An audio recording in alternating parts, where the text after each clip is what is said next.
Oh, that reminds me. One of the things that I got into was imaginary games, fantasy games.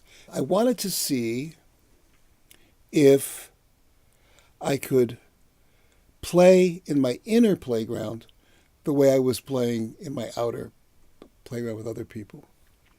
And it was a very, very wonderful, weird time in my life when I did that. So it was kind of like meditations. So I imagined I had a playground, that there was a playground in my being, in my inner being, and and I imagined that there were characters, all of whom were me, who were in this playground.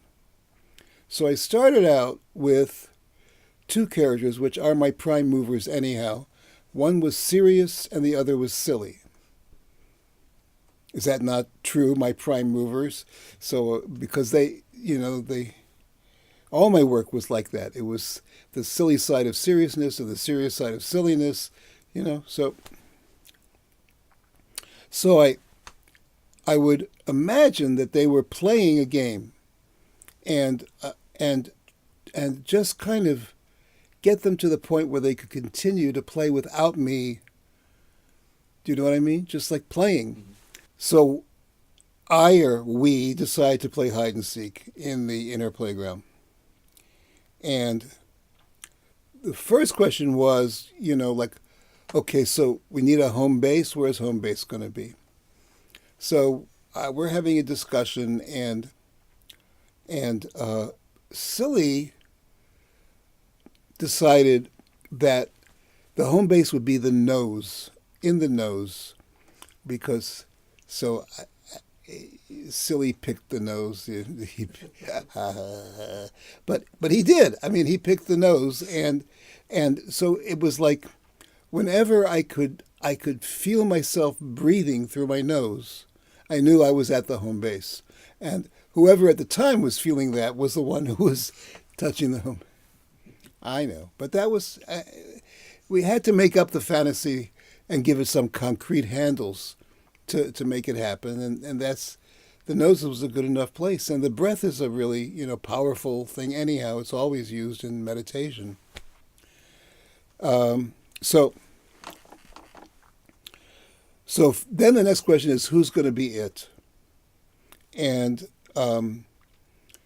who's going to so it would be the one who would be by the nose, and not it would be the one that would be running away and trying to hide. So when they talked about it, they started arguing a little bit because Sirius was sure that Silly would never keep his eyes closed, his mental eyes closed for the necessary time, because he's too silly. He'd peek and he'd cheat and the game would never get off the ground. And so Sirius became the first one to be it.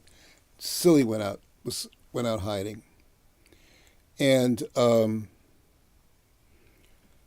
so Sirius starts out, and he decides he's going to count backwards by primes because he wanted to be really focused on it. I'm not going to think of Silly. I'm just not going to think. I'm going to. What's the first prime? 101. Nine. So on and on. I can't think of the next prime right now. But, and Silly was going to go out and hide. And about, before he got to 71, which is that a prime number? Before he got to around there, Sirius really got scared because he thought that Silly might just be silly enough not to come back. And he realized that without Silly, he, Sirius, would be completely lost. So he called Ollie Ollie Ollie Free, and the game never got played again. But it was a transforming experience, just that one little imaginary game of hide and seek on my inner playground. And because I realized that these two, serious and silly, are wed together, that one cannot exist without the other, that the whole evolution of each character depends on the evolution of the other.